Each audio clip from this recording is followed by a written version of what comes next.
Bueno, presento a nuestros ponentes. Primero tenemos a Gonzalo Murúa, que nos acompaña desde Cuba. También tenemos a Kuro X por aquí. Y a Israel Torres. ¿Prefieres Víctor o Israel? A Víctor Torres, que pues nos acompañan aquí desde Ciudad Universitaria, Coyoacán, Ciudad de México. Y bueno, sin más preámbulos, damos pie a la primera ponencia, que es la que nos trae Gonzalo, que es cine documental más videojuegos, docu-games para transformar la realidad. Bueno, ¿qué tal? Buenas tardes. Sí, Gonzalo Murúa Lozada, acá desde Cuba. Espero que se escuche bien porque la conexión no es del todo estable, pero creo que sí, por eso también optamos por usar el Meet. Yo soy argentino, soy documentalista. Actualmente estoy coordinando la cátedra de cine documental de la Escuela de San Antonio de los Baños, aquí en Cuba. Eh, y estudié cine en la Universidad de Cine de Argentina e investigué bastante sobre cine y videojuegos. De hecho, tengo un libro que se llama El Pixel a Cine y videojuegos en la era de las intermediaciones, que está publicado por el Aleph.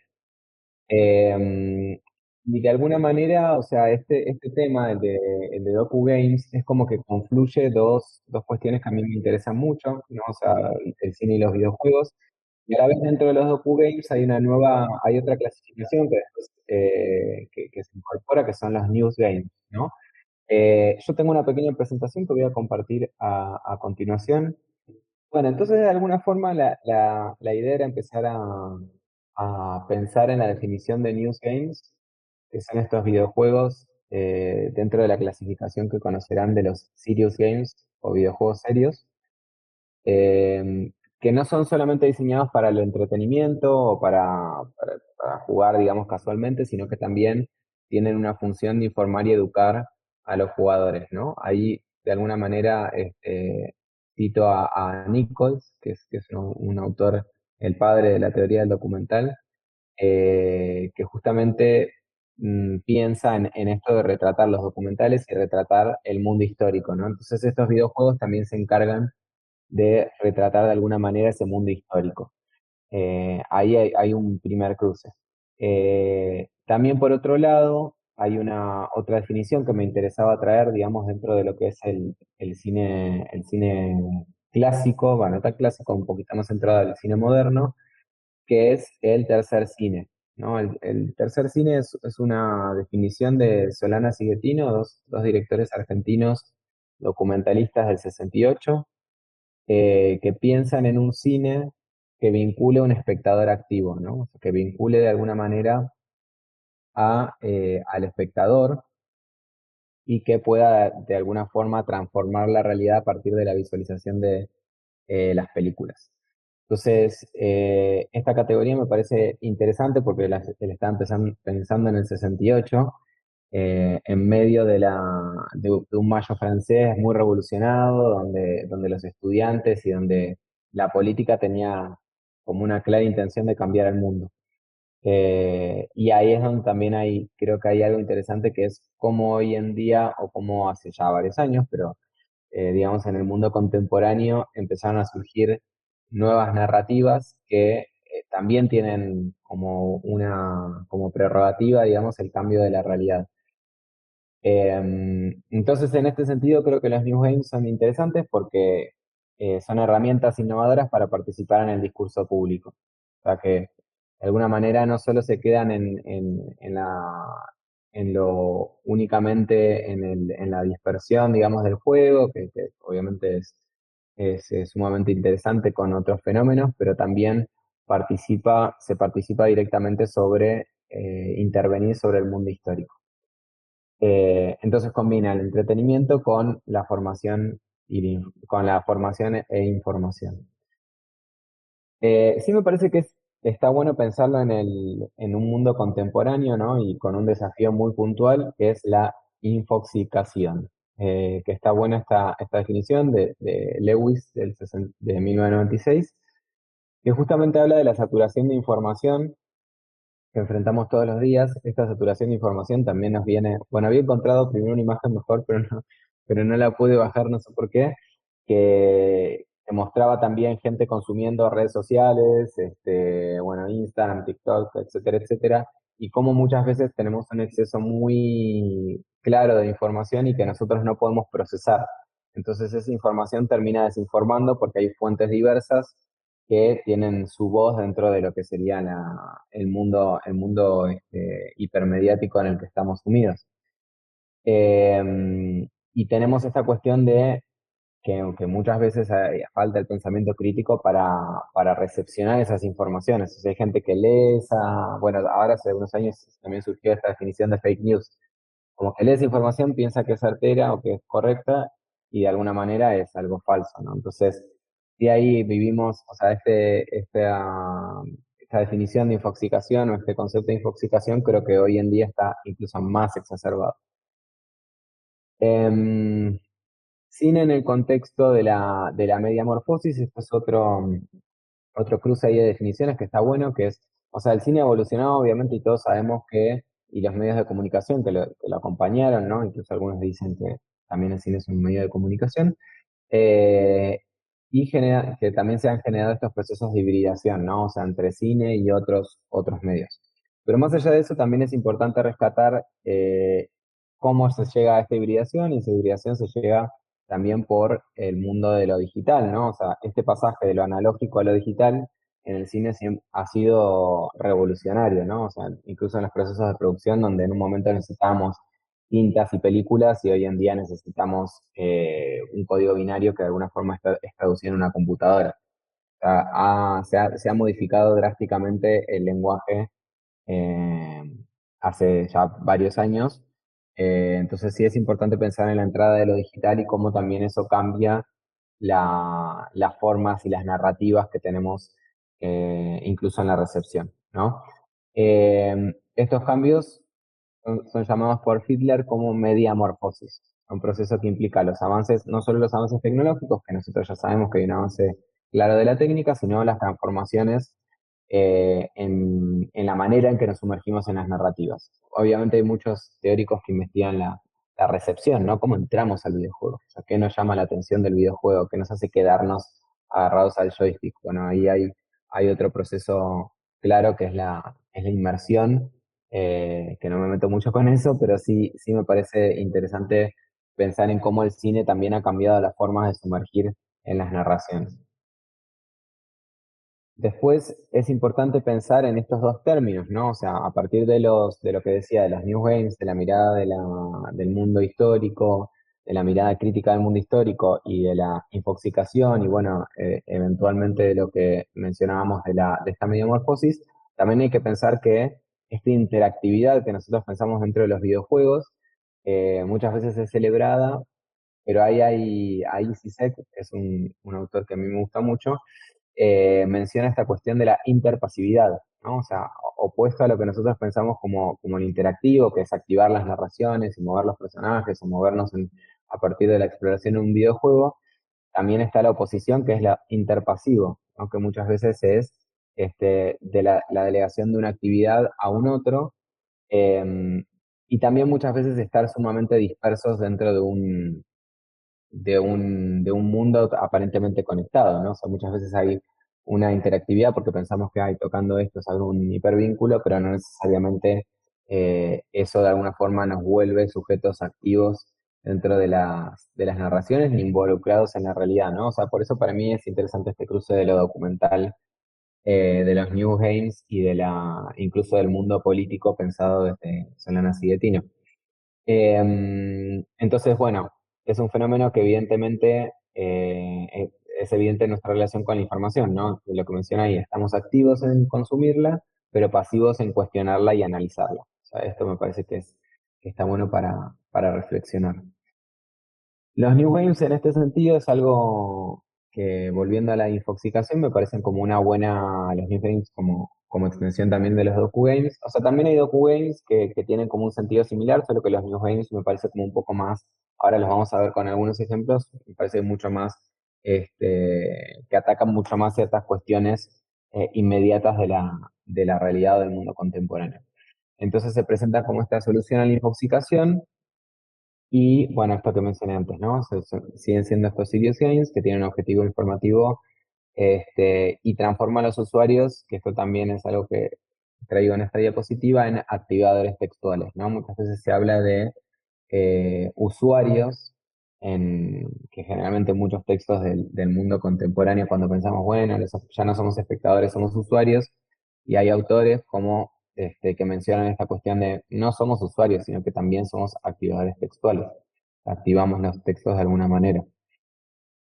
Y acá hay tres ejemplos que me parecían interesantes, no los vamos a ver todos, pero sí hay por lo menos el de España y uno, esto es muy particular, ¿no? Porque así como pasa muchas veces cuando estudiamos desde la teoría algunos videojuegos y más los que están online, a veces los bajan, ¿no? O sea, quedan algunas referencias, pero no los podemos jugar porque los perdemos.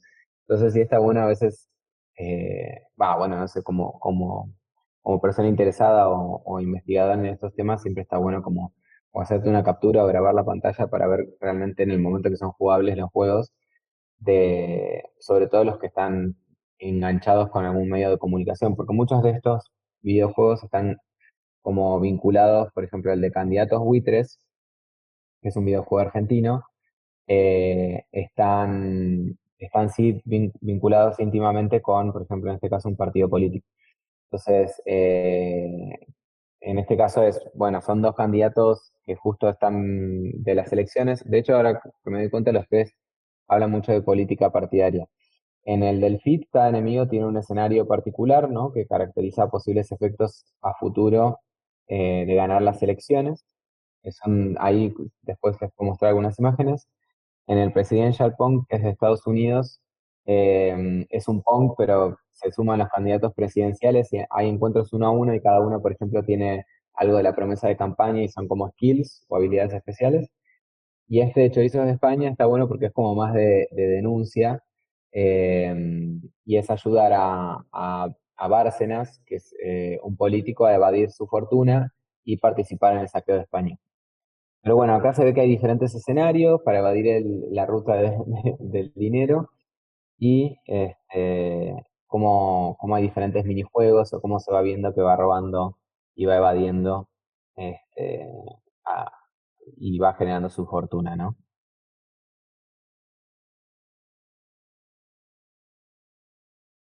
Obviamente son minijuegos, o sea, hay muchos que son minijuegos, algunos más elaborados, otros menos elaborados, pero, pero sí está divertido. Y también tiene mensajes, cada tanto van surgiendo diferentes cartelitos con mensajes. Y después de los otros tengo nada más imágenes, en este caso en el que les decía de Argentina, de candidatos buitre, bueno, tiene una estética pixel art y muestra cómo seleccionas cada uno de los candidatos y vas recorriendo un mapa. Pero bueno, es muy cortita la nota y solamente se ve como se ve la portada. Y por último, tenemos el de Presidential Pong, que, bueno, muestra un poco la dinámica, cómo jugar, hay que elegir un candidato, cada uno tiene un power-up, lo tenés que mover con las flechas, y te va mostrando como las habilidades que tiene cada uno. Ahí se ve un poquito la imagen. Así como estos hay varios, ¿no? O sea, yo traje estos ejemplos, pero, pero tenemos muchos más, ¿no? O sea, son ejemplos de New Games y después hay otros tantos de Document Games que tienen como una dinámica similar, solo que, bueno, quizás no están vinculados directamente a la coyuntura política, justo estos tres están vinculados a la coyuntura política, pero lo que me interesaba, digamos, de esta pequeña ponencia y del artículo que escribí era pensar en el cruce del documental como lo urgente dentro de la información vinculada al mundo histórico y pensar cómo los videojuegos empiezan a responder también a esa necesidad de una reflexión crítica de la realidad, ¿no? Entonces creo que hay una conexión directa que está bueno seguir indagándola y así como les decía, así como estos hay muchos más y que siguen saliendo. Seguro que hay muchos que me estoy perdiendo. Hay mucha gente que lo ha empezado incluso a investigar dentro del ámbito del periodismo. Entonces ahí se cruza un poco cine, periodismo, documental, ¿no? El documental a veces tiene esta cosa medio de primo hermano con el periodismo. Eh, entonces sí está bueno como para empezar a pensar también las hibridaciones que se van generando en los diferentes medios. Y como conclusión, pensar en la fusión poderosa entre la narrativa documental y la interactividad de los videojuegos, también pensando en este sueño del 68 de Solanas y de Tino, que ponían este tercer cine justamente como una evolución del cine. Eso no lo mencioné anteriormente. O sea, decían que un primer cine era un cine mucho más industrial y de entretenimiento y mucho más de palomitero, digamos. Un segundo cine tiene como mucho más vinculación con la mirada, con una reflexión de la imagen, eh, bueno, la estética en general. Y por último, un tercer cine sería un cine que como que activa de alguna manera a los espectadores a salir de su butaca y los incentiva a salir de su butaca y a cambiar la realidad, ¿no? Y creo que los videojuegos tienen como eso de ese poder también de empezar a generar espacios críticos para modificar la realidad. A veces con estos súper directos, con estos videojuegos que para mí son ejemplos muy claros, pero después también hay otros tantos que no necesariamente están vinculados con la política, que tienen un espíritu de cambio muy interesante, ¿no? Hay, bueno, hay una charla este, de una autora que habla justamente de cómo los videojuegos pueden cambiar el mundo, que está muy buena, si no se las paso. Em, y entonces, bueno, al final digo, no solo nos ofrecen una forma de estar informados, sino que nos invitan a ser participantes activos de la construcción y transformación de la realidad. En un mundo saturado de información, los New Games pueden ser una herramienta crucial para navegar la complejidad de nuestro entorno informativo. Esa sería la conclusión final y este es mi contacto por si les interesa, nada, escribirme o revisar algo de, bueno, mi página web es igual, nada más que tiene un .com y no va el Gmail. Abro a nuestro público. No sé si tengan alguna pregunta o comentario que dirigirle a Gonzalo o a los compañeros ponentes, no sé. Por ahí arriba hay una pregunta. Llevo el micrófono, Gonzalo. Hola, me llamo Mateo y bueno, o sea, mi pregunta o pues más como opinión para ti, Gonzalo, era, o sea, habiendo ya hablado de los Doku Games, bueno, los New Games, ¿qué opinas de las empresas AAA que usan más bien los videojuegos para manipular información y meternos propaganda política? Y pues, ¿cómo podemos luchar contra esto? Muy buena pregunta y muy buena reflexión. Sí, bueno, es complejo, creo que la forma digamos, de alguna manera de ir en contra o, mejor dicho, de generar algún tipo de reflexión en relación a esto, eh, es, bueno, aplicar mucho el pensamiento crítico y desde el ámbito, digamos, de la producción, creo que depende de cada uno en qué espacio esté, ¿no? O sea, en nuestro caso es una reflexión teórica, pero en el caso de una persona que hace videojuegos, o sea, hay mucho que hacer en el ámbito de la producción independiente de videojuegos, ¿no?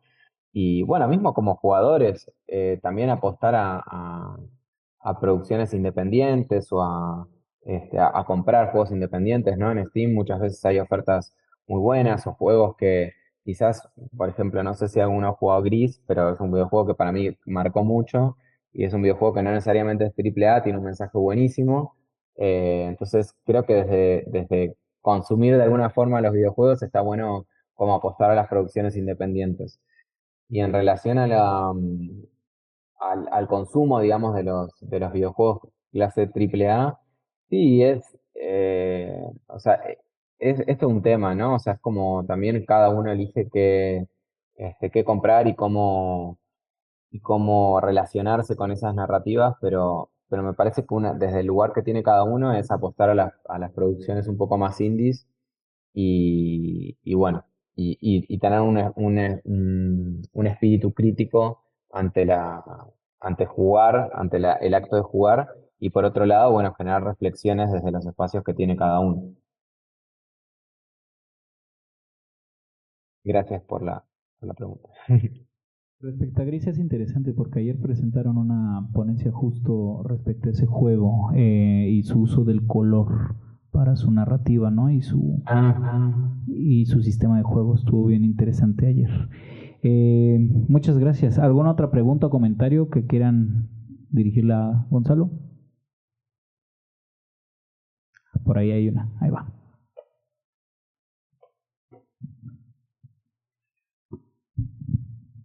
Hola Gonzalo, pues muy interesante la ponencia. Hay pues bastantes conceptos, bastante interesantes, que estaría padre pues seguir con ese diálogo, por ejemplo con la infoxicación, ¿no?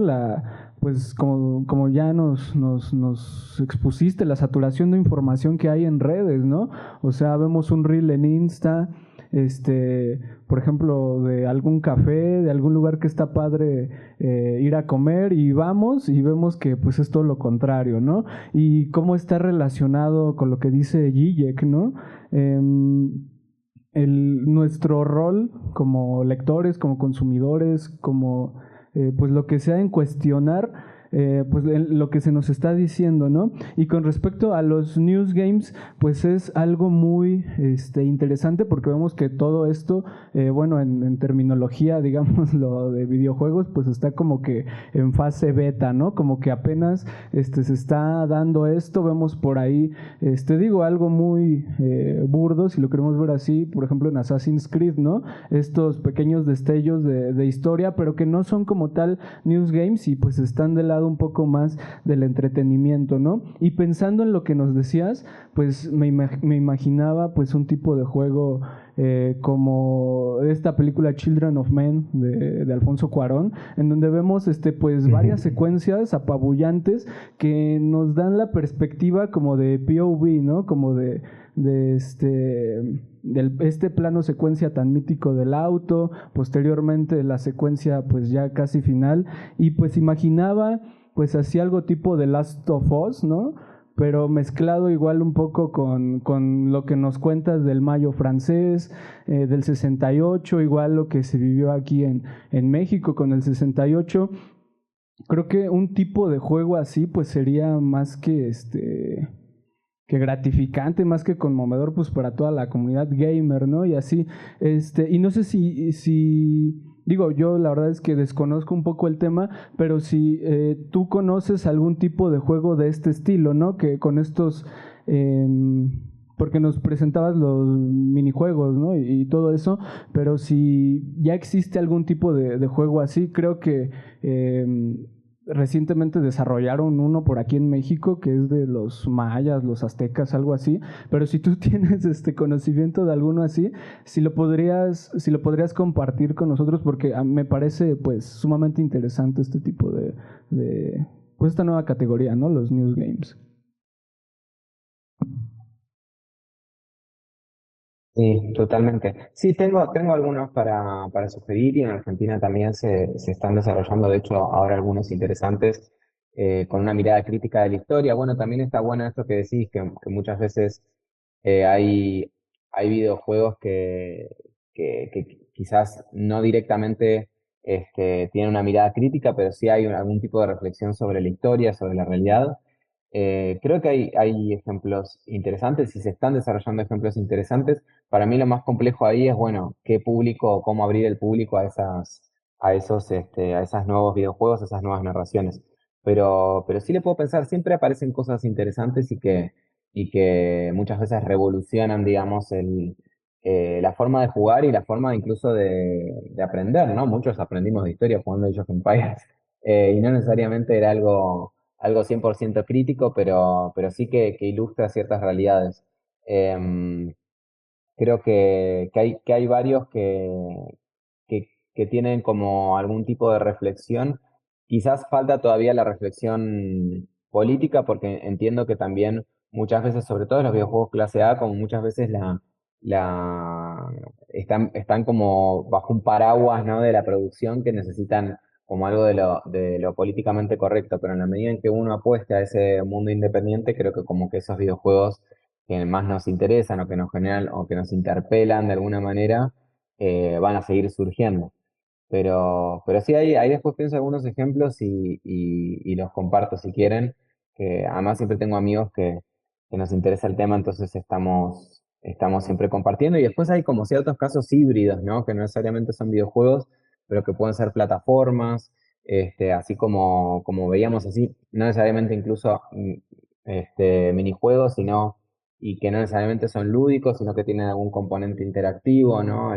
Por ejemplo, no sé, me había cruzado con una colega de Colombia que estaba desarrollando una plataforma sobre los pueblos del norte de Colombia y sobre el camino del Orinoco, que es un río que atraviesa gran parte de Colombia, entonces sobre los pueblos originarios, como ver diferentes fragmentos de historia, ¿no? O sea, documentos, etcétera, etcétera. Entonces como que hay un componente medio así, hasta a veces lúdico en esas plataformas, pero sí a veces es difícil como sostenerlas. Yo creo que hay que encontrar un camino de seguir estimulando la producción de los videojuegos independientes y para mí lo más difícil ahí también es la difusión, como pensar no sé, ustedes que tienen ahí como una reflexión que está muy buena desde el UNAM, bueno, como crear algún tipo de newsletter o algo así donde se puedan compartir yo me anoto también incluso para sugerir o para compartir algunas cosas, donde se puedan compartir este otro tipo de videojuegos, ¿no? Que no necesariamente son los comerciales. Muchas gracias, de verdad, un aplauso por favor para Gonzalo. Desde acá, desde Ciudad Universitaria, Coyoacán, en Ciudad de México, a San Antonio de los Baños, Cuba. Muchas gracias, Gonzalo. Pues primero que nada, muchas gracias. Agradecerle aquí a la escuela, a la NEC, a Sebastián, obviamente siempre por estar al pendiente del coloquio. Y bueno, en esta ocasión, bueno, me presento, mi nombre es Víctor Torres. Yo soy egresado de aquí, de la maestría en cine documental, soy historiador. Y bueno, bueno, mi afición por los juegos pues siempre ha existido, no más cuando tienes cosas que hacer y dices otra partida y estás hasta que, bueno, pues ya definitivamente tienes que detenerte, ¿no? Entonces, a mí siempre me han gustado pues los juegos de cartas, ¿no? Y entonces una vez explorando igual en el Steam, yo creo que es una plataforma que varios de aquí conocemos, encontré Inscription, que es pues un roguelike de cartas, ¿no? Entonces de eso va la ponencia, y entonces voy a empezar a leerla. El título, bueno, es Narrativas fílmicas y memoria, breve análisis de Inscription. Esta ponencia examina el videojuego Inscription desde la perspectiva de la memoria cultural. Este enfoque resulta crucial para la creciente valoración de los videojuegos como medios artísticos y culturales, así como su capacidad de integrar elementos narrativos ya explorados en el cine. La intersección entre cine y videojuegos nos ofrece nuevas maneras de entender la narrativa y la representación en ambos medios. El análisis se centra en cómo Inscription, un roguelike de cartas, emplea técnicas narrativas propias del cine, como el montaje, la caracterización de personajes y la manipulación del espacio narrativo, para brindar una experiencia inmersiva y cargada de significado. Además, se explorará cómo el juego hace referencia a la memoria cultural al incorporar elementos históricos y culturales que resuenan en el público contemporáneo, especialmente aquellos relacionados con la historia y la mitología de la sociedad estadounidense durante la expansión hacia el Viejo Oeste. Antes de profundizar en el análisis, es importante proporcionar un contexto general sobre Inscription. Desarrollado por Daniel Mullins Games y distribuido por Devolver Digital, Inscription es un videojuego de misterio que transcurre en una campaña oscura. En el juego, el jugador intenta escapar jugando a un juego de cartas, enfrentándose a un personaje misterioso de nombre Leshy, que se alterna con otros igualmente ominosos, quienes complican la posibilidad de escape. Una vez iniciada la partida, lo primero que notamos es que nuestras cartas, al igual que nuestro contrincante, son bestias, y estos animales nos ayudarán en nuestro camino al escape. Por otra parte, algunas tienen interacción directa con el jugador, además de poseer diversos atributos que nos ayudarán en la partida. Ya saben, estos típicos juegos de cartas donde pues, la carta tiene puntos de vida y puntos de salud, ¿no? O puntos de ataque justamente. Existen otra serie de elementos ajenos al tablero de juego en el cual se realizan partidas que también pueden generar un cambio en nuestro favor en el rumbo de la partida, como los alicates. Ahorita traigo un ejemplo de eso en un video que vamos a ver más adelante. el anzuelo o la posibilidad de adquirir una carta en nuestra mano inicial iniciando la partida. A partir de los años 80, los estudios sobre la imagen y el cine han ampliado su enfoque para incluir otros medios audiovisuales, como los videojuegos justamente, reconociéndolos como documentos históricos significativos. Más allá de ser meramente entretenimiento, los videojuegos son componentes esenciales de la memoria colectiva. Analizarlos desde la perspectiva, es decir, desde la memoria cultural, nos permite comprender su impacto y relevancia en la sociedad contemporánea. Sin embargo, la capacidad de la memoria para generar reflexiones sobre diversos fenómenos nos permite analizar los videojuegos desde una perspectiva cultural y, obviamente, pues considerar a los videojuegos bajo la óptica de la memoria cultural es tanto posible como relevante por varias razones. Como medios interactivos, los videojuegos han evolucionado hasta convertirse en vehículos significativos de narración y expresión cultural. A través de la interactividad, los videojuegos permiten a los jugadores participar activamente en la narrativa, desde la elección de caminos que influyen en el desarrollo futuro hasta la determinación de uno o varios finales diferentes.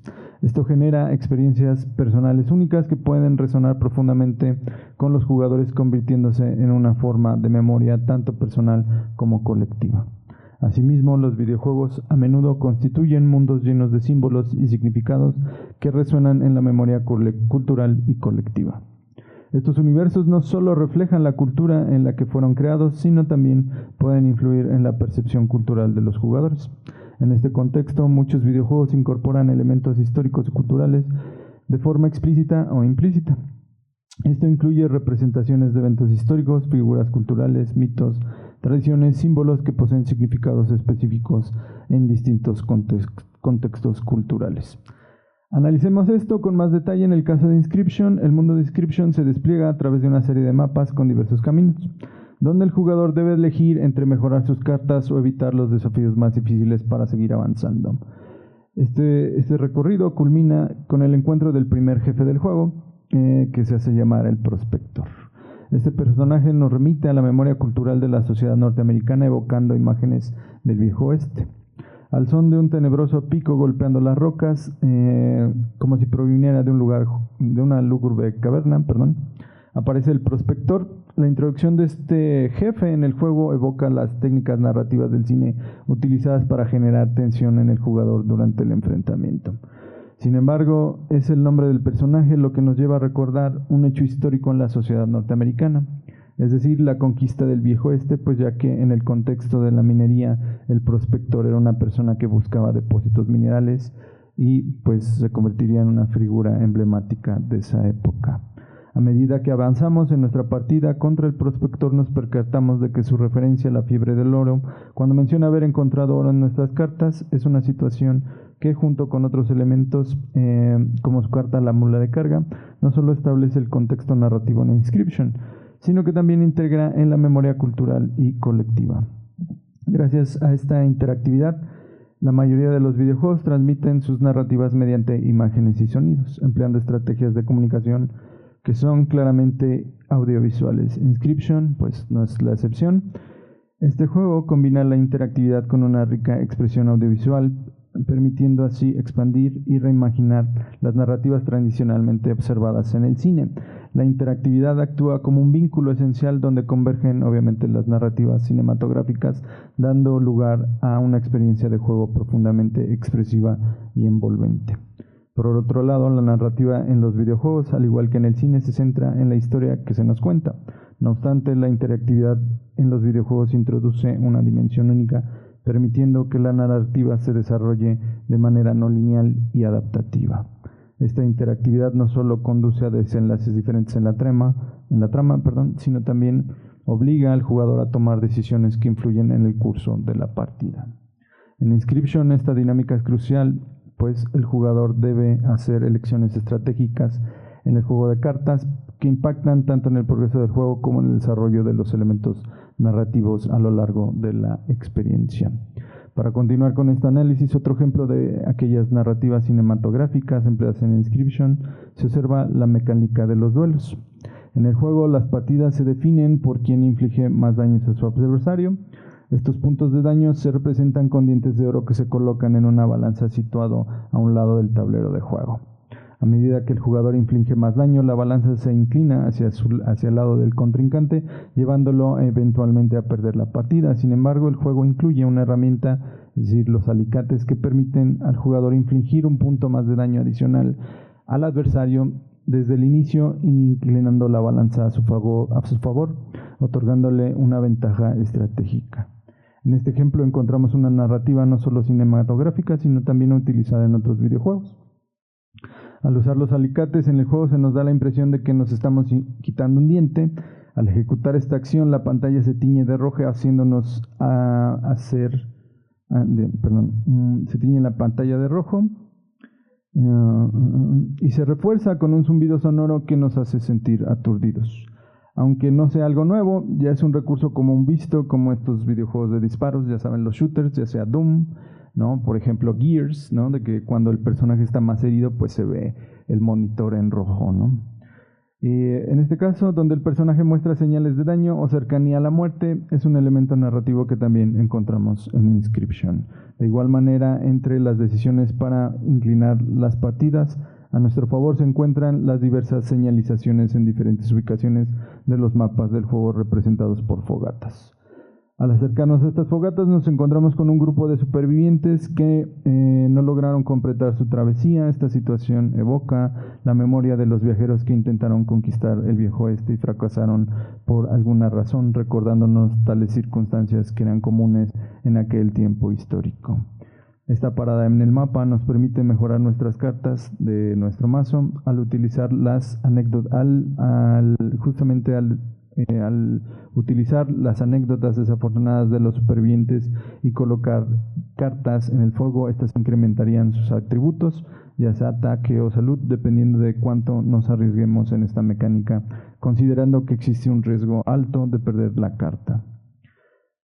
Más allá de esta mecánica, esta narrativa retoma dos aspectos centrales abordados en este análisis, es decir, el primero de ellos es la narrativa del juego, que mediante anécdotas de los supervivientes nos permite mejorar nuestras cartas y obtener ventajas en las futuras partidas. El segundo aspecto es la memoria, ya que nos lleva a reflexionar sobre las experiencias de aquellas personas que enfrentaron situaciones similares. Estos elementos no solo contextualizan Inscription, sino que también contribuyen a mantener la continuidad narrativa cinematográfica empleada en el videojuego. Al escuchar las breves historias de los supervivientes alrededor de la fogata, se nos presenta la oportunidad de mejorar nuestras cartas, aunque esto conlleva el perderla definitivamente y eliminarla de nuestro mazo. Sin embargo, es aquí donde podemos concretar la idea de memoria cultural implícita en el juego. Es decir, a través de las historias narradas, de estos extraños personajes comprendemos la dureza del entorno que intentaron justo cuando intentaron conquistar y se enfrentaron a diversas adversidades, como la necesidad recurrente de ofrecer algo al fuego para poder comer. Estos detalles integrados en la narrativa activan la memoria de los jugadores y ofrecen un vistazo a la historia de las personas que buscaron riqueza en la conquista del viejo oeste. Además de esta lectura que nos surge del juego, encontramos un ejemplo claro en uno de los NPCs, es decir, pues, los jugadores, pues los personajes, mejor dicho, que no son jugables, ¿no? Nos referimos a la talladora, quien al encontrárnosla justamente nos ofrece una serie de figuras talladas que nosotros elegimos, y que después justamente de completar la figura, que consta de dos partes, obtenemos otra ventaja que nos puede ayudar en las partidas del juego. Obviamente hay diferentes, hay un cuervo, hay un oso y me parece que hay un lagarto. Pero esto nos hace recordar las actividades de las personas que realizaban en ese contexto. Yendo un poco más atrás en el tiempo, podemos rememorar a los antiguos tótems que hacían los nativos norteamericanos en el pasado, lo cual también está relacionado con el juego y obviamente con una protección que tú puedes adquirir para tu travesía y finalmente librar todos los mapas de Inscription. Las figuras de madera otorgadas por ese personaje funcionan como tótems guardianes que te ayudarán en tu travesía durante el juego. Como se puede observar, Inscription, al igual que muchos otros juegos, tiene profundas conexiones con la memoria cultural, no solo por lo que muestra en el contexto que representa, sino también por las narrativas que ofrece a sus jugadores. Como todo roguelike, conocido por su dificultad, Inscription te impulsa a intentarlo una y otra vez para completar el juego. Sin embargo, otra de las narrativas cinematográficas que se presenta cuando perdemos todas nuestras vidas en una partida es cuando aparece Leshy, nos conduce a una escena especial, es decir, en una escena especial en la pantalla, se yergue en el marco de una puerta, y nos permite seleccionar varias cartas, las cuales las combina y crea una carta nueva con los atributos que nosotros escogemos y nos indica que le pongamos nombre. Esto concluye cuando Leshy nos toma una fotografía y la admira, añadiendo que, en forma sarcástica, nos dice que es una bella imagen que queda plasmada en la carta creada. Después de un destello, la cámara nos revela y nos muestra una serie de secuencias oníricas, que es como si hubiéramos muerto en el juego. Pero esta secuencia onírica al mismo tiempo devela pistas que nos pueden ayudar a resolver los misterios de los decorados y los objetos en la cabaña. Sin embargo, es la forma en que se presenta esta secuencia onírica lo que hace referencia a diversas películas y series televisivas donde la imagen se funde en un blanco luminoso. Bien, antes de avanzar a las conclusiones, pues para hacer esto un poco más dinámico, me gustaría invitarlos a ver el tráiler del juego, que es donde se muestran justamente estas narrativas cinematográficas.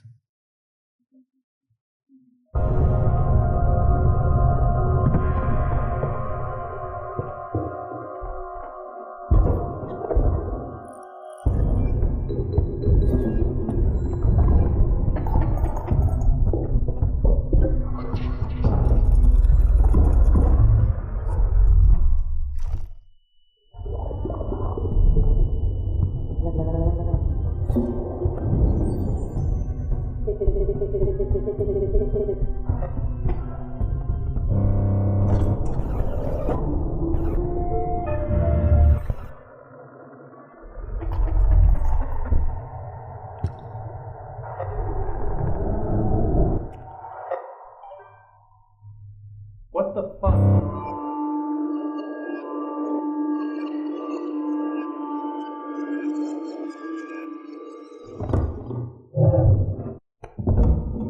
Bien, en conclusión, pues los videojuegos destacan como medios participativos de inmersión, facilitando una experiencia única gracias a sus complejas narrativas cinematográficas. Esta característica no solo permite a los jugadores involucrarse activamente en la trama, sino que también sumergirse profundamente en los mundos que actúan como espacios de memoria. Así como Pierre Nora describió los lugares de memoria, los videojuegos, incluyendo Inscription, funcionan como modernos depósitos donde se cristaliza y se expresa la memoria colectiva. Esta interacción entre elementos visuales y narrativos permite interpretar historias culturales de manera interactiva y dinámica. Inscription, al igual que otros videojuegos contemporáneos, demuestra cómo las narrativas cinematográficas no solo moldean la jugabilidad, sino que también enriquecen la profundidad y el impacto emocional de la experiencia del jugador. Estas narrativas no son meros adornos, sino elementos fundamentalmente que permiten a los jugadores apropiarse culturalmente de los temas y contextos presentados. Este análisis subraya la importancia de considerar a los videojuegos como espacios donde la memoria cultural se revitaliza y adapta constantemente, ofreciendo nuevas perspectivas sobre narrativas históricas y contemporáneas. De este modo, los videojuegos no solo entretienen, sino que también educan y fomentan la reflexión sobre nuestra herencia cultural y la relevancia en la sociedad moderna. Gracias. Bueno, pues muy buenas tardes. Los componentes, un poquito también lo que nos une como en esta ocasión que estamos aquí platicando de videojuegos es un poco cómo es nuestra experiencia, eso, ¿no? Ahorita hablabas un poco como de la adicción, ¿no? Como de ese no saber tener eso, ¿no? Como un límite, como picarse y seguir. Hay veces que eso nos encierra un poquito como en la pantalla, como que nos concentramos mucho ahí en nuestro cuerpo. Hay otras veces que la experiencia nos rebasa un poco y en lugar de quedarnos en la pantalla, como que empezamos a imaginar o a desear cómo es que esa experiencia la podemos llevar afuera. Entonces, lo que voy a leer a continuación es un poquito eso, es una experiencia y el deseo de eso, ¿no? De usar un videojuego no como para aplicarle todas las teorías del mundo, sino más bien como un videojuego puede ser una especie como de plan de acción. Entonces, la presentación van a ir algunas imágenes del juego, van a ir textos con los que yo tengo en la espalda, con los que yo camino en las espaldas. Digamos que yo estoy haciendo eco con esos textos y eso, ¿no? Mi experiencia del juego. Entonces, vamos, esperemos que no sea esto una locura. Entonces, o que sea una locura y que se diviertan mucho. Entonces, bueno, Nobody Knows What the Blob Can Do, Inside y la evidencia de una revuelta por venir. Los componentes al interior de esta presentación pertenecen a una investigación en curso que lleva por título tentativo una deriva de la destrucción al desastre, Dead Man Walking, Imagen Corazón. El apartado teórico en esta búsqueda propone vagar entre imágenes a partir de la necesidad de la escritura y desde ahí disparar una salida que en reflexión y obra aproveche la materia sensible como un vector de intervención sobre el espacio. En esta ocasión, al interior de ese paseo se va a intuir la existencia de 3 momentos en simultáneo, conformados por las condiciones operativas de un videojuego y cómo este puede ser una herramienta para pensar ese mundo fuera de la pantalla. A partir de ese cruce, un tercer instante en que el juego se despliega como una potencia vital que no deja de ser una forma de encuentro con los otros y estar en el mundo. La noche y las sombras. Los pasos se acompañan con todo lo que se puede llevar en una mano. La fragilidad de cada quien, la poca resistencia a los golpes, las piernas cortas que no dan para escapar de sus perseguidores, un cuerpo limitado, sin power-ups o estados de gracia que lo hagan inmune a la violencia, sin explicación que de por medio hay que escabullirse a lo que sigue un evento, la velocidad residual que acompaña a un accidente extendido en varias formas y ninguna. Los elementos en pantalla sugieren una causa no mostrada en una pila de animales de granja muertos, el guiño de una invasión parasitaria de gusanos, las afueras de una ciudad abandonada de camino a un laboratorio. La disposición de cuerpos y espacio pasa de largo ante la causa cuando la velocidad de un posible accidente es una fuerza destructiva y creadora. El fantasma de una crisis. ¿Vale? El entorno en 2.5 dimensiones está poblado de obstáculos en escala monumental, opresivo para la vida. En el tacto medido por los periféricos se encarnan las formas frágiles de un niño. El uso de música o efectos de sonido se encuentra medido, existe a modo de pista sonora. Indica al jugador que sus acciones provocan un cambio en el recorrido. El caminar entre volúmenes donde sucede la acción las revela diferenciados. Su izquierda, derecha, arriba, abajo, fondo y frente, restringidos a un plano general. Este se mantiene conforme uno se adentra en esas ruinas celosamente protegidas, ser testigo parcial o ineficiente de un proceso más allá del entendimiento, en lo que el juego cierra la opción de regresar o salir. Avanzar es la única certeza, aun si es para afirmar el interior de una ambigüedad. La materia en movimiento es lisa y se enfrenta a la resistencia asimétrica de un territorio estriado. En otras palabras, la diferencia menor y suave que traza líneas irregulares en tanto agencia del jugador se deja sentir en el control de cara a las rutinas programadas en el entorno y los save points, determinaciones que cortan el movimiento, lo someten al orden de la fuerza y le permiten retomar camino. Pasados unos minutos, que sirven como tutorial para tomar posesión de las posibilidades de ese cuerpo, la disposición entre lo que se ve y no, indica que es mejor pasar desapercibido. El mundo es un laberinto amenazador, siempre mortal. Los elementos con los que se enfrenta ese niño lo superan en capacidad de fuego, velocidad y fuerza. Al otro lado de la relación, todo principio y finalidad del espacio se concreta en vigilar, aniquilar y contener. El equilibrio está conformado por los sentidos en alerta de los celadores, dispositivos de vigilancia y perros guardianes, así como varios accidentes en potencia repartidos sobre el terreno. ¿Vale? Inside es un juego de plataformas desarrollado en el año 2016 por el estudio independiente Playdead. Su mecánica consiste en resolver acertijos que inciden sobre la forma en que el escenario puede ser recorrido, el tiempo que el jugador se mimetiza con las cadencias y obstáculos a cargo de la máquina. En estas líneas, esos elementos en tensión entre programación y el input por parte del jugador han de ser usados como una lanzadera que permite enfrentarse a una pregunta. ¿Quién sabe lo que puede un cuerpo? En lugar de optar por una respuesta clara y distinta, se pueden pensar las condiciones de posibilidad para que dicha pregunta mute y llevarla al exterior del juego, como si este fuera una guía de acción. Videncia. Jugar a que lo real y falso se da en la mano. Un adentro en la forma de vectores y polígonos explícitos en acciones intuidas hacia afuera, la carne extendida en bytes a un paso de irrumpir en la materia distraída con los compromisos con la representación, la apuesta por un saber expresado en gestos, el libre tránsito de ida y vuelta en el que el juego desata fuerzas que detonan los afectos. En ese sentido, intuir que un juego de video es la posibilidad de un hábitat, que en lugar de conducir al entendimiento y correcta interpretación, es una forma de sentir a los otros, o al menos pensar en las condiciones propicias para un encuentro entre extraños. Conforme a la experiencia acontece, se penetra en un organismo de sombras duras y texturas lisas. Bajo la amenaza de los anticuerpos que lo cuidan, se cruza con otras presencias, non-player characters, figuras humanoides, zombies de gesto oprimido casi doloroso, arrinconadas a una espera de ser procesadas sin diálogo o intercambio alguno. Parecen no ver ni oír y sin embargo en esos otros cuerpos es que existe la posibilidad de ocultarse a la vigilancia y soltar obstáculos. El jugador se extiende y los ocupa mediante una suerte de interfaz intuida, un transmisor al que se conecta para moverse entre los distintos planos en el que esos otros cuerpos se encuentran, activar mecanismos o generar un volumen de materia viva para oponer resistencia a la muerte. Esa otra presencia irrumpe un primer emplazamiento dentro de la física del entorno, susurra la posibilidad de otra existencia que puede compartir tiempo y espacio. Poco a poco el cuerpo asume las amenazas que penden sobre él y también sus propias posibilidades. La primera certeza es paradójica. Debe aceptar la ignorancia de toda potencia posible, presente y no en un cuerpo. Hay que ser sensible y curioso.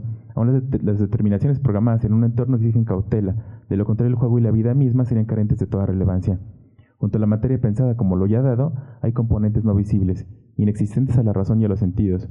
Esto obliga a considerar esa unidad mínima desde su capacidad de improvisar otras formas de relación, consigo misma y el exterior.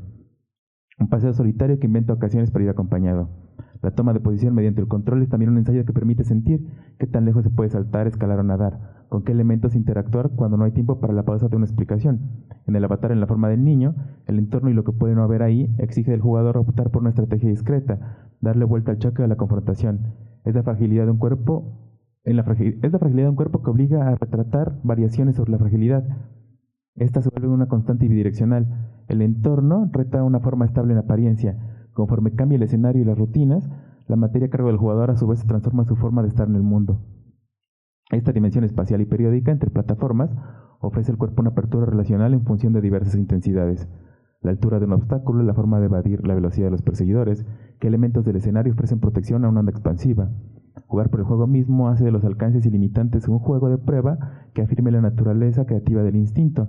La presencia del jugador en pantalla lleva consigo sus propias cargas y modificaciones posibles. En este se entretejen las experiencias previas con los riesgos y lo que es posible hacer y no, junto a la tendencia vital que se actualiza en el presente cada que se ensaya una solución. El pensamiento y la sensación, respectivamente, operando en forma simultánea, sin que exista una jerarquía del uno sobre el otro. Este cruce está proyectado hacia el futuro, bajo la forma del deseo de continuar el juego y ver qué es lo que sucede. Ser uno con las sombras en una noche sin respuestas, en que una complicidad pasa a articularse en el por qué para responder desde el cómo. Segundo instante. Estamos en el comité invisible de nuevo. Dice, segundo instante. Afuera de la pantalla y al interior de la carne. Lo virtual ocupa lo real. El escenario opera en una doble velocidad repartida según el plano de la voluntad del poder sobre el poder mismo. Bajo las condiciones de existencia del speedrun, maximiza la velocidad con la que se hace frente a las rutinas del juego, modula las condiciones de vida al punto que sean un martirio, llegar al punto de quiebre y ahí ralentizar la velocidad hasta expandirse en un long play que permita explorar todas las posibilidades del poder. Un juego sin jugador que se alimenta con la participación de todos por separado, que solo se detiene a hacer una distinción entre los rostros reconocibles y así poder borrar una extensión de los más diversos cuerpos. La desorientación y el mareo persisten. Este laberinto de velocidades tan extremas tiene reglas para existir que conjuntan la experiencia del recorrido al tiempo que vive en la estructura.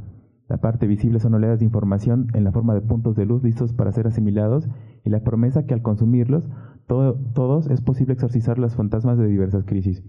Más allá del espectro visible, se ocupan fuerzas de choque para probar la resistencia y capacidad de asimilación de la carne, el capital a cargo de un laboratorio que opera a una velocidad demencial.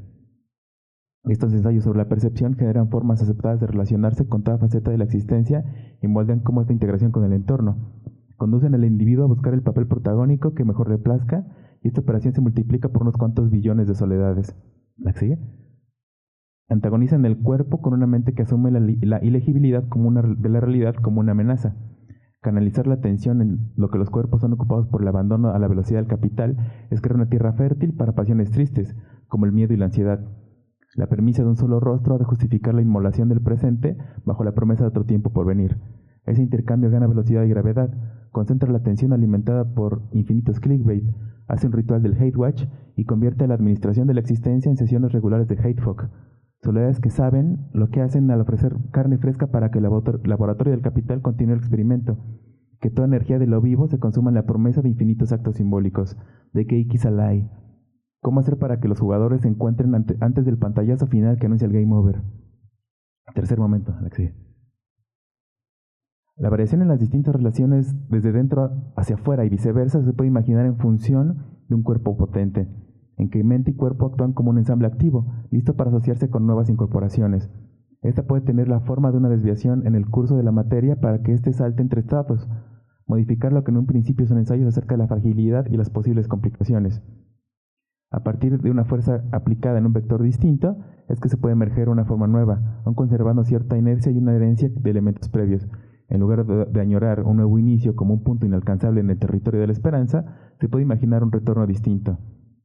Así, la maquinaria relacional que encarga al jugador crea las condiciones para enfrentarse al espacio y obstáculos conocidos al poner a prueba un viejo nuevo cuerpo, armado con otros modos de externar movimientos y reposos, potencia sin ningún rubor para perseverar la existencia, carne o real o virtual que crea condiciones de acuerdo a sus propias intensidades, ontogénesis.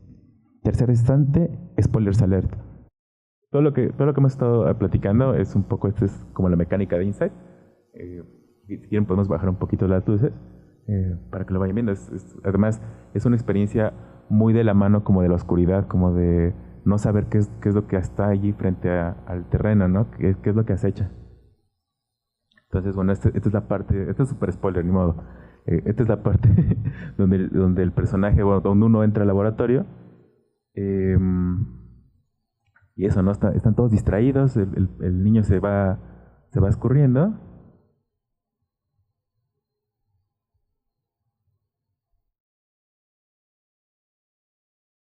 Y llega este tanque. Y eso, ¿no? Los personajes ven, pero uno como jugador no. Entonces uno está, eso, como expectante de todo ese camino que uno ha hecho, si tiene algún sentido, si tiene alguna misión, y cuál es el sentido del avance, ¿no? ¿Qué sentido tiene haber estado como evitando un montón de peligros y un montón de escenarios de muerte?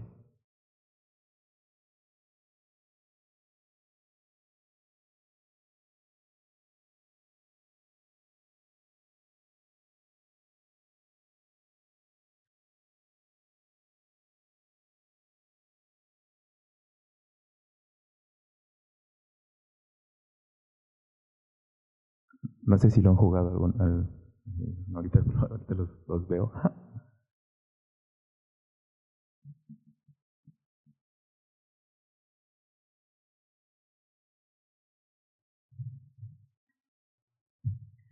Bueno, y mientras está corriendo, continúa. Tercer instante, spoilers alert.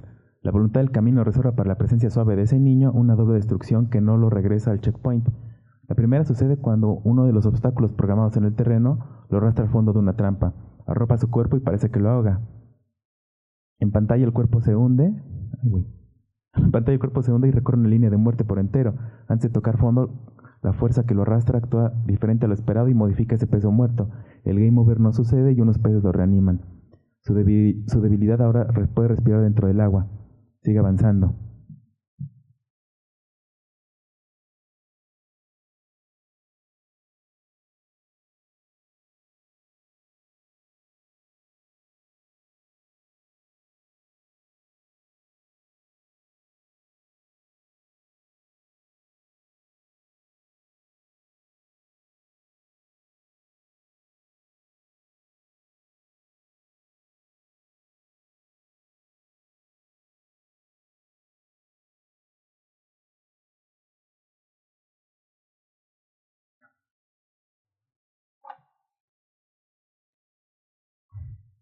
Dice, sigue avanzando.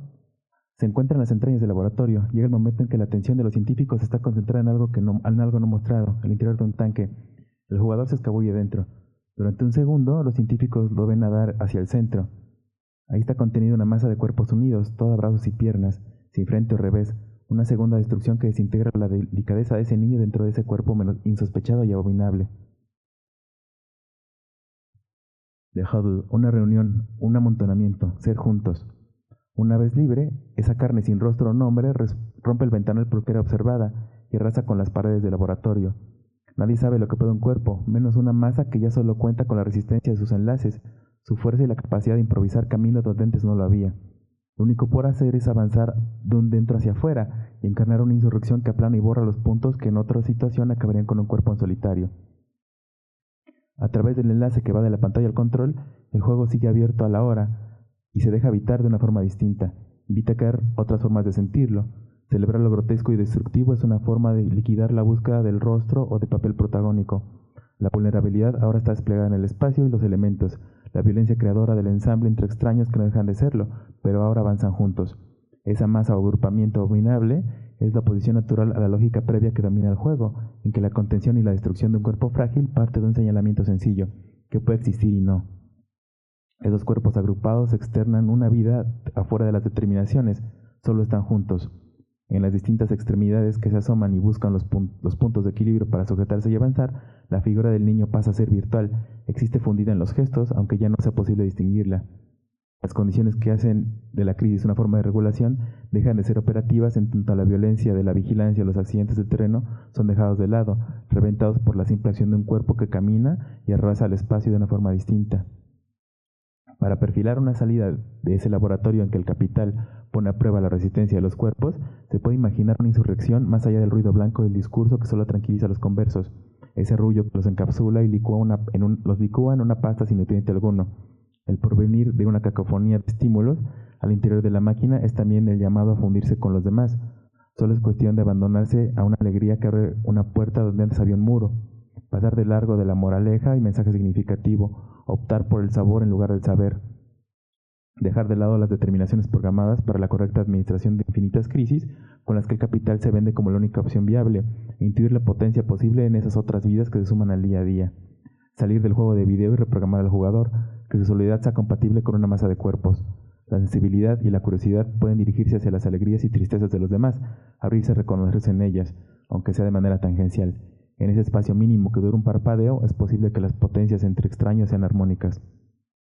El riesgo permanente es limitar la subjetividad a un entrenamiento para distinguir qué colores lleva cada quien en la camiseta. Al exterior de ese esquema mental, la exposición que desata una revolución no sucede mediante introducir un elemento disonante en el ambiente. Por el contrario, es toda potencia acumulada en esa distancia imposible que va del enunciar un ustedes al nosotros. Ese espacio, que elude colores y consignas gastadas, es necesario para que extraños extendidos en materia accidenten sus certezas, que el desastre las haga resonar los unos con los otros. Cada cuerpo terminal lleva consigo la posibilidad de vibrar de acuerdo a sus deseos, siempre que sean creativos y le ganen la partida a los que son opresivos y neutralizantes. Prescindir de la consigna, cuando termina por agotarse al convertirse en un eslogan, el game over que señala el sometimiento a la determinación, programada para determinar la resistencia de la carne, ha de devenir overgame, en que la materia viva se antepone al capital y propone otros juegos en que todos participen. El acto de evidencia no es una predicción sobre una línea de tiempo, es la libertad de empalmar instantes repartidos en ambigüedades y certezas, vivirlas y dejarlas tiradas. La insurrección existe de forma elusiva, es falsa y verdadera a la vez, es presencia latente en cuerpos vibrátiles, un ritmo de efectos repartidos a lo largo del tiempo y el espacio. No tiene otra salida que estallar y no mirar hacia atrás. Muchas gracias. Pues sí, muy interesante la presentación. Aparte que justo Inside sí tiene pues un impacto pues muy profundo, ya desde pues su atmósfera, o sea, desde el primer momento que empiezas a jugar, pues como que te engancha aún sin explicación, como dijiste. Y digo que no lo podemos ver ahorita, pero algo que me parece súper interesante del juego es su manejo del sonido para crear la atmósfera, porque pues justo pues te envuelve mucho en este estado de soledad en pues un mundo más distópico, y pues justo con este final pues como que irrumpe mucho eso, como que rompe el esquema. Entonces igual si mi duda es como ¿qué opinas pues de la narrativa y la atmósfera como para pues también, como decías al principio, aplicarla igual en otras narrativas, sea el cine, videojuegos y así?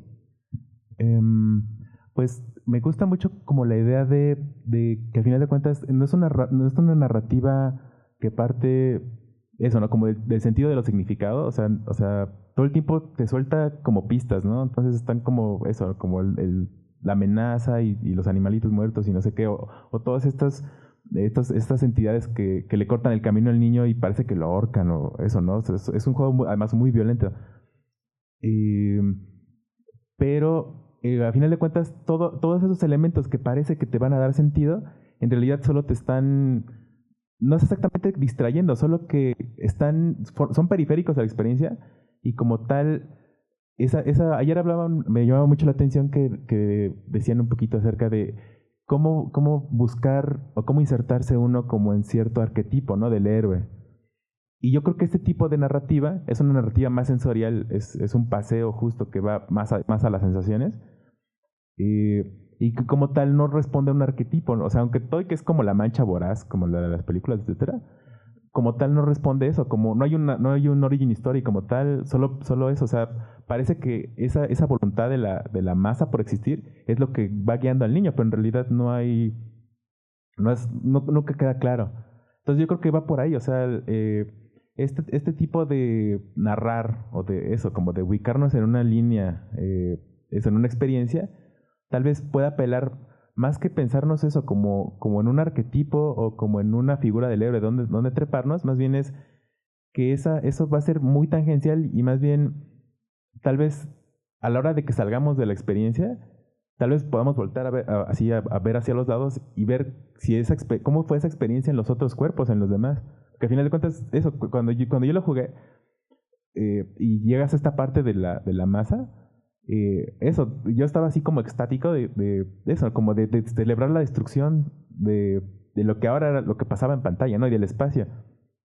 Y de repente así fue como de órale, o sea, si esto pasara como eso, o que exista en la vida, o existe pues, porque no es como imposible, o sea, cada que hay una insurrección o lo que sea sucede. Entonces, ese entendimiento es un entendimiento más entre sensaciones, no es un entendimiento de lo narrado. Entonces, tal vez por ahí va la cosa, o sea, pensar que ciertas experiencias nos cruzan como a nivel de la sensación y en lugar de eso, como el arco narrativo, más bien empezar, ahora sí que eso, buscar formas de contarnos que apelen más a la sensación. Tal vez va por ahí. Sí, muchas gracias. Es muy sencilla. Bueno, de la vista me llamaron mucho la atención los dos juegos. ¿En qué plataforma los puedo encontrar? Porque pues a veces sí es muy limitante de pues tienes tal y ya no puedes aprovecharlos, ¿no? Ya, bueno, Inscription no tiene mucho que salió, está en Steam y parece que también para Play 4. Ajá. Y Inside está para Play 4, Xbox One y creo PC. Ah, o sea, sí. Sí, está disponible, sí lo puedes piratear con todo gusto. Guiño, guiño. Guiño, sí, guiño. Gracias. Sí, adelante. Pues sí, pues felicidades a los dos, excelentes ponencias. Y retomando lo que decían sobre ayer, sobre los arquetipos, sobre las sensaciones, porque me parece que es algo que se está pues dando mucho en el cine actual, ¿no? Por ejemplo, el ejemplo más sonado, pues Afterson, ¿no? Algo del cine pues sensorial, ¿no? El cine de sensaciones. Y tiene mucha relación con algo que leí, creo que lo dijo bueno, lo escribió, creo que si no me equivoco es Antonin Artaud, sobre que el cine del futuro será, y bueno, eso lo dijo hace casi 100 años, ¿no? Un cine de sensaciones en el que pues solamente con ver la película sabrás de qué se habla, ¿no? No será un cine con el cual no se pueda comentar sobre de qué es la película porque cada quien va a vivir como que su propia sensación, ¿no? Y retomando lo de Inside, pues me voló la cabeza, digo, no lo he jugado, he visto varios gameplays y que es muy comentado precisamente por esto que mencionabas, ¿no? Sobre cómo es importante la sensación, porque vemos que no hay como tal una narrativa por parte del diálogo, ¿no? Si no me equivoco, no hay como tal un diálogo, todo es imagen y en ese sentido me parece que se acerca bastante a lo que era pues en un principio el cine, ¿no? Digamos un poco en su estado más puro antes del diálogo, antes del sonido, que pues por ejemplo lo podemos ver incluso en que todo es muy en blancos y negros, incluso cómo forma parte de la pues de la estética y así se genera la propia narrativa sin el diálogo. Entonces es más que nada comentario y pues nada, eso. Okay, pues o sea, por ejemplo, lo de Artaud está súper bueno porque al final de cuentas toda esta vanguardia que está pensando justo son una respuesta a una forma de entender eso, ¿no? La narración, y además esa narración construye una subjetividad que está ligada a la vida, ¿no? La existencia. Esta banda está diciendo, es como, a ver, no va por ahí la cosa. ¿Qué tal si eso, si abrimos como la experiencia, la sensación, incluso aunque sea, tienes, digamos, todo el derecho a confundirte o a sentirte incluso alienado? Estaba pensando ahorita que justo como desde el cine, estaba pensando, por ejemplo, en Gaspar Noé, en Irreversible. Es narrativo, hay explicación y todo, pero al mismo tiempo hay el uso del tiempo y el montaje, a final de cuentas, te está sometiendo a un proceso de destrucción donde justo hace visible al cine y hace visible la distancia que tienes respecto a eso que estás viendo. Y eso, o sea, a final de cuentas está apelando justo a la sensación, a tu angustia, porque sabes hacia dónde va la cosa. Pero eso, como la inexorabilidad de ese proceso, de ese devenir destructivo, ¿cómo es que lo vas a experimentar? Y eso, ¿no? O sea, no sé cómo sea la experiencia de eso, repartida entre muchos, pero yo recuerdo eso, ¿no? Que la sala era como total silencio y como eso, ¿no? Como estar muy impactados de lo que sucedía. Y estaba siendo súper efectiva la experiencia, ¿no? Entonces tal vez justo se asoman por ahí esos destellos donde, digamos, eso, ¿no? En un cine pues, comercial y lo que sea, o art house, como Gaspar Noé, y sí hay estos espacios donde esa sensación se abre, ¿no? Y esa cosa fea que se siente en el estómago, en las tripas, ¿no?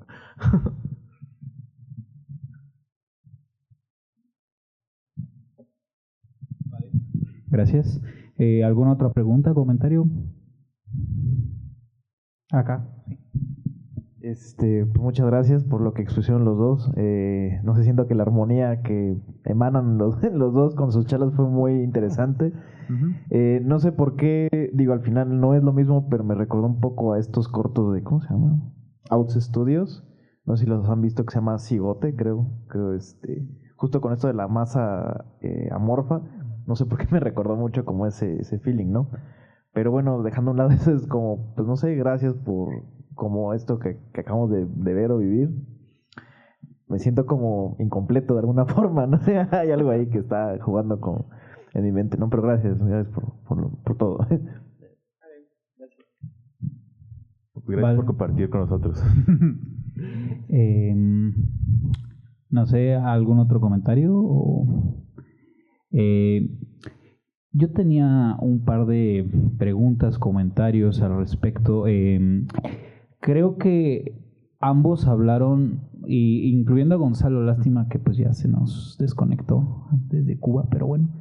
Es interesante que ambos juegos están alejados como de, si pudiéramos hacer un equivalente al modo de representación institucional del cine en el videojuego. Diría que ambos juegos de los que hablaron y los juegos que nos mostró Gonzalo están alejados un poco de eso, ¿no? Del convencionalismo como tal, ¿no? En la representación.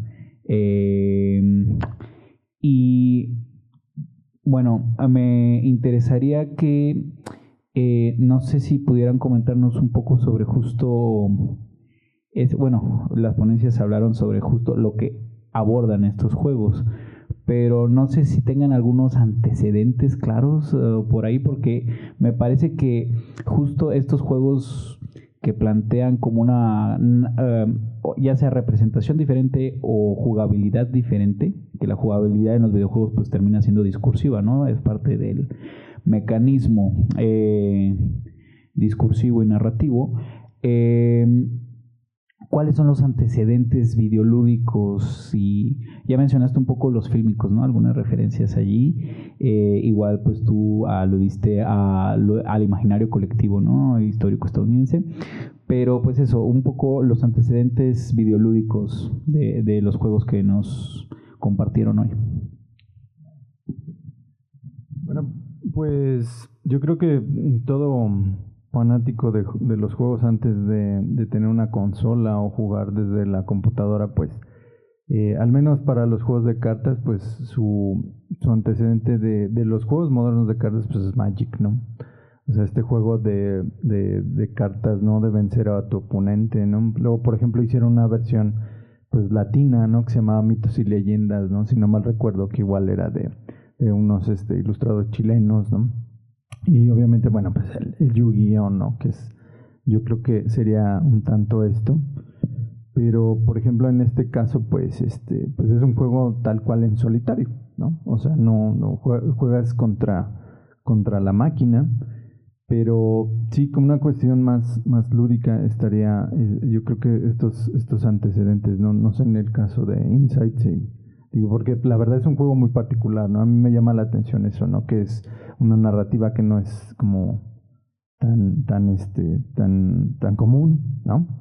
Y al mismo tiempo como esa extrañeza, ¿no? Que es como, yo creo que ahorita voy a llegar a jugarlo, porque luce bastante bien, ¿no? Se ve bastante adictivo, pero yo creo que sería por ahí más o menos.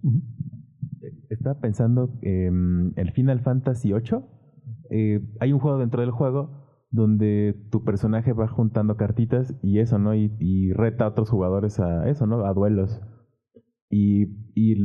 O sea, la experiencia aprovechaba como todo el entorno gráfico 2 dimensiones, porque eran, a final de cuentas, las cartas eran ilustraciones, la interacción con los NPCs y el deseo por juntar todo el deck. Entonces, eso, ¿no?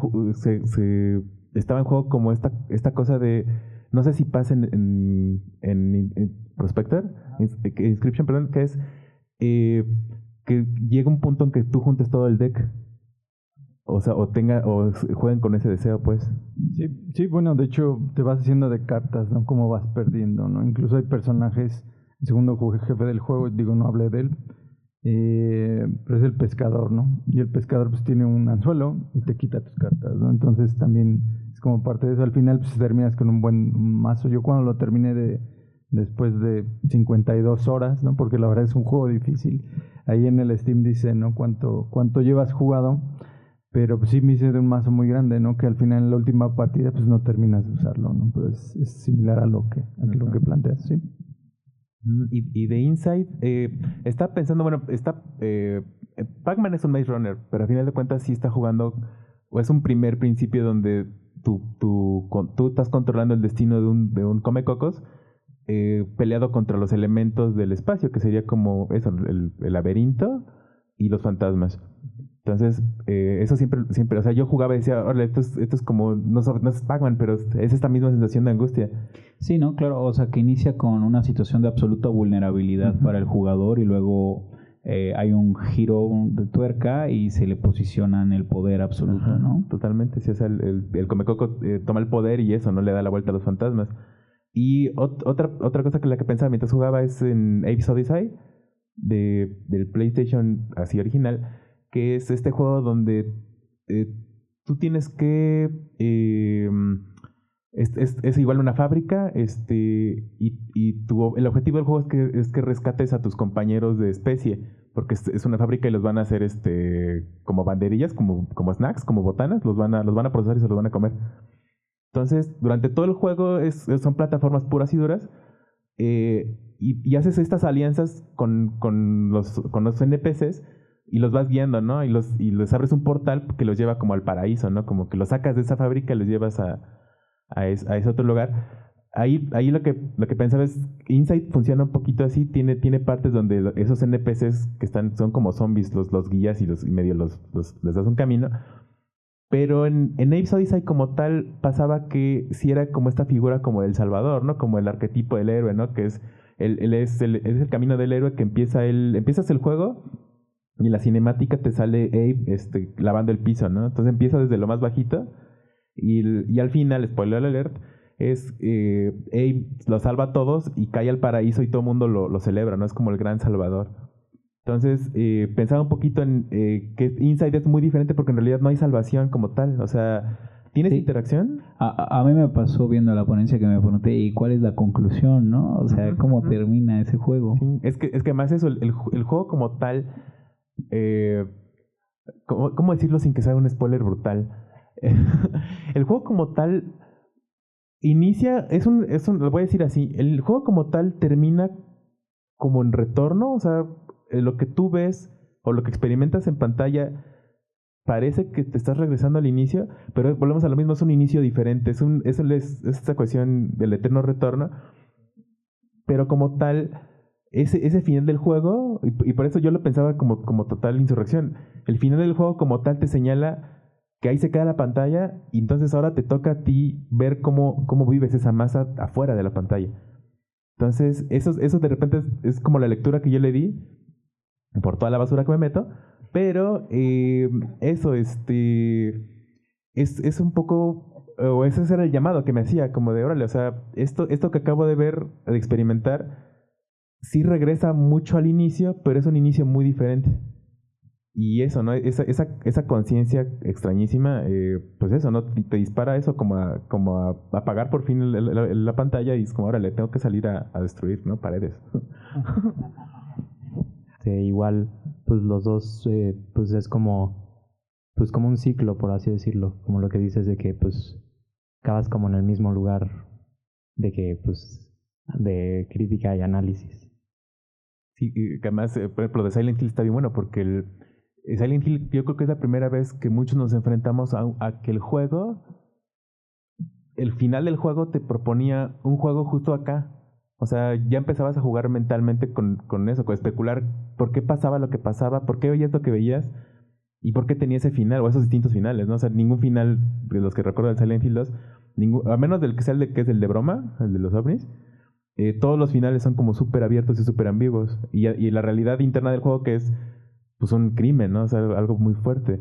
Y a final de cuentas el juego como que te dejas invadir por la sensación de que el juego está jugando contigo.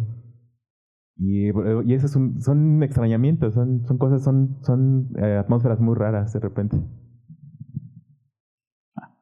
Pues igual, o sea, porque ya lo mencionaron, ¿no? El Inside, el Silent Hill, hay varios juegos así con esta aura, con esta vibra de qué rayos está pasando, ¿no? O qué rayos pasó y cómo lo significas tú igual por medio de las sensaciones. Y recordaba igual, saliéndonos un poquito del tema tal vez, otro juego, el Earthbound, los de la saga Mother, todos estos juegos que son así como de what the fuck, qué demonios está pasando. Y también volviendo a lo de la teoría del eterno retorno y todo esto, pues digo, ya que estamos entre pues así, la Evangelion, ¿no? Que es como un poquito lo mismo con los rebuilds, que tiene todo este subtexto cuando en Inside, por ejemplo, se nos mostraba que el niño se metía como que a la pues a esta masa, a este blob, no sé por qué, pero me recordó a lo de Evangelion, ¿no? A lo de el LCL, o no me acuerdo qué, que era lo del final del proyecto de instrumentalización humana, y cómo están dentro de esta misma vibra, aura, no sé cómo llamarlo. Digo, me recordó bastante igual por lo que decían, pues lo que se mencionaba sobre los finales ambiguos, ¿no? Que es así como de, bueno, ahora, como tú dices, ¿no? Me toca a mí a salir a romper paredes y no sé qué, y como que es un hilo conductor dentro de varias de estas obras, ¿no? Que al final ya, pues, te transmitió a ti todo esto, el autor, ¿no?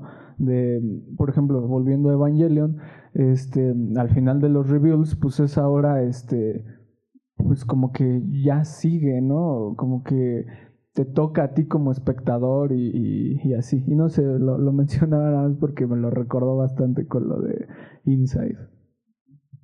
pensando que, o sea, si vemos los videojuegos como industria, como algo lúdico de lo que participan millones de personas, de repente la experiencia parece apuntar justo a una excesiva individualización.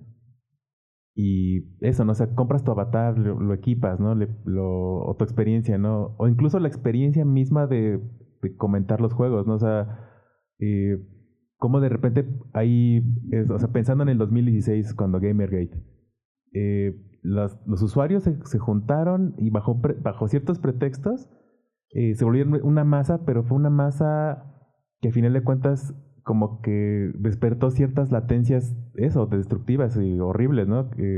Particulares. Eso, ¿no? O sea, pensar que los juegos, en lugar de que conduzcan a una experiencia excesiva, que sea un exceso individualizante, más bien pensar, es lo que está pasando ahorita, ¿no? Que los estamos platicando y nos están disparando otras cosas y de repente ya estamos haciendo una suerte como de vida en conjunto. Justo estamos deviniendo una especie de masa. Eso, ¿no? A partir de las cosas que hemos jugado, de cómo hemos experimentado ciertas experiencias en común. Y eso, y de repente ahí es donde nos empezamos a encontrar. Entonces, tal vez ese es como justo un evento de estas características, el coloquio de los videojuegos, es pensar que eso, ¿no? Que compartimos un montón de cosas y que eso puede ser una experiencia creativa, ¿no? Y eso, ¿no? De platicar y compartir. Y ahorita es como, chale, tengo que ir a ver Evangelion otra vez, ¿no? Cerramos con esto la tercera mesa del día de hoy. Pido un aplauso de nuevo para los ponentes, por favor. Gracias.